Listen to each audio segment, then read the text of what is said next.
What if there were a place where snow-capped mountains rise behind gleaming skylines, where over 2 million lakes sparkle beneath vast northern skies, and people from all backgrounds live together in harmony? Welcome to Canada, a land of breathtaking wilderness, deep Indigenous roots, and global opportunity. Though often defined by its icy winters, what truly warms Canada is its heart. Canada occupies the northern stretch of North America and is the second largest country in the world, covering about 9.98 million square kilometers, or just over 6% of Earth's landmass. It shares the world's longest undefended border with the United States to the south, and is surrounded by 3 oceans, the Atlantic to the east, the Pacific to the west, and the Arctic to the north. Maritime boundaries also connect it to Greenland and France, through St. Pierre and Miquelon. The name Canada comes from the Iroquoian word Canada, meaning village. In 1535, Indigenous guides used it to direct explorer Jacques Cartier, who then mistakenly used the name for the entire region. Over time, the term spread across maps, and in 1867, it became the official name of the new nation through Confederation. Canada's landscape is a natural marvel. Home to over 2 million lakes, the most of any country, and thousands of rivers, it also boasts forests covering 38% of the land, and countless mountains and tundra regions. While over 80% of Canadians live near the southern United States border, the northern regions remain wild and sparsely populated, preserving Canada's pristine wilderness. Canada's story began over 10,000 years ago with its first peoples, First Nations, Métis, and Inuit, who shaped its cultural and ecological knowledge. Colonization disrupted these communities, most devastatingly through the residential school system, from the 1840s to the 1990s, where over 150,000 Indigenous children suffered forced separation and cultural erasure. Today, about 1.8 million Indigenous people live in Canada, with the largest urban community in Winnipeg. While challenges remain, movements of healing, cultural revival, and justice are gaining strength nationwide. Canada's evolution from colony to country was gradual. It was first colonized by the French and British in the 1600s. It gained Dominion status in 1867, legislative independence in 1931 via the Statute of Westminster, and full constitutional sovereignty in 1982, when it patriated its own constitution. These milestones mark Canada's path to full self-determination.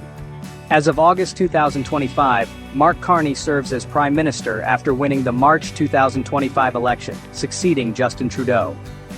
The ceremonial head of state is Governor-General Mary Simon, Canada's first Indigenous representative of the Crown.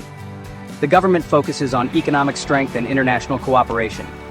Canada is divided into 13 administrative regions, 10 provinces and 3 territories.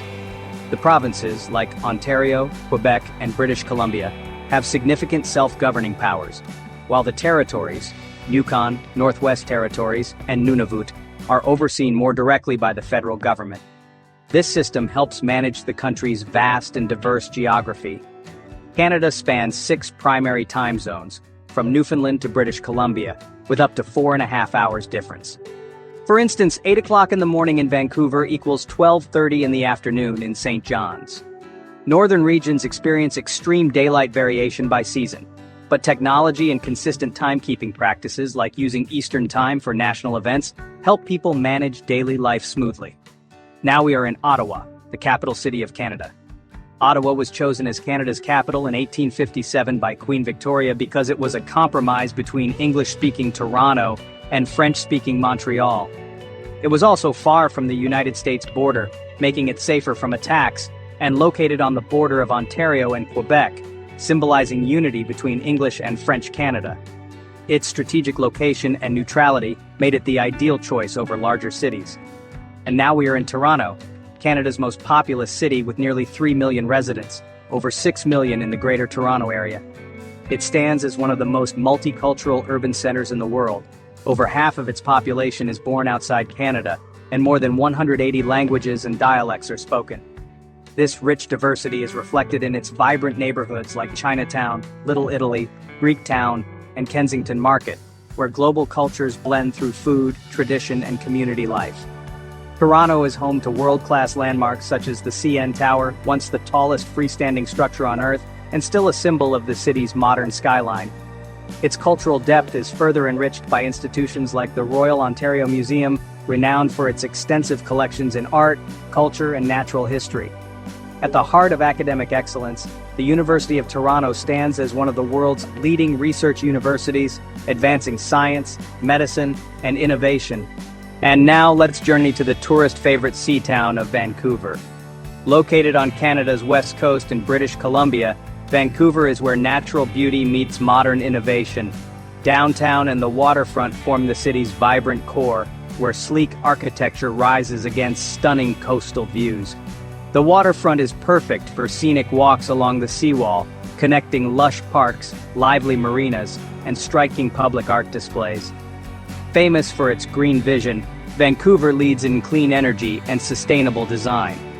It's often called Hollywood North, a hub for film production and academic excellence, with the University of British Columbia leading global research. Canada's wealth comes from natural resources like oil, minerals, and timber, and advanced sectors like finance and technology. Compared to the United States, Canada relies more on resources and less on tech. Compared to Germany, Canada exports more energy and manufactures less. Like Australia, it's resource-rich, but Canada boasts a stronger financial sector. Political stability and inclusive policies have built one of the world's most prosperous economies. As of the 2021 census, Canada's population was nearly 37 million. About 23% are immigrants, one of the highest rates in the world. Over 1 million arrived between 2016 and 2021. Canada's approach to immigration supports multiculturalism while adapting policies to match service capacity.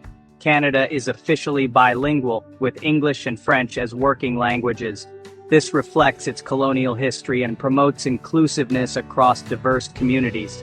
Canada offers jobs for highly skilled professionals like doctors, engineers, and IT experts, as well as workers in farming, construction, and services. The immigration system favors skilled labor but also accommodates other workers to fill shortages. However, foreign professionals may face challenges. Degrees often need recertification, and fluency in English and French is required. The job market is competitive but rewarding. Canada's education system is world-class and publicly funded from kindergarten to university. Children start with kindergarten at age 4 or 5, then elementary school, middle school, and high school through grade 12. Students can attend colleges for practical training or universities for academic degrees. Canada's education system attracts many international students. Canada is often ranked among the best countries to live in. With its strong sense of liberty, peace, and multicultural harmony, it welcomes people from all over the world. The country is admired for its high quality of life, world-class healthcare, and personal safety. While newcomers may face cold winters and relatively high government fees, these are minor compared to Canada's opportunities. For most immigrants, the promise of freedom and stability makes Canada an exceptional place to call home. Planning to visit Canada in 2025, you'll need a valid passport, proof of funds around 2,500 Canadian dollars, a return ticket, and strong ties to home. Depending on your nationality, you need either an ETA or visitor visa. Visitor visas are for tourism, business, or family visits, not for studying or working. Most applicants also need to provide biometrics. If you want to live in Canada, whether to study, work, or immigrate, you must apply for the appropriate permit. A study permit requires an acceptance letter and proof of funds. A work permit needs a job offer and possibly an LMIA from an employer. To settle permanently, apply for permanent residency through programs like Express Entry, which require language tests, work experience, and education or health checks. If you enjoyed discovering Canada, don't forget to like and subscribe. Curious about another country? Drop it in the comments. Your next dream destination might be our next stop.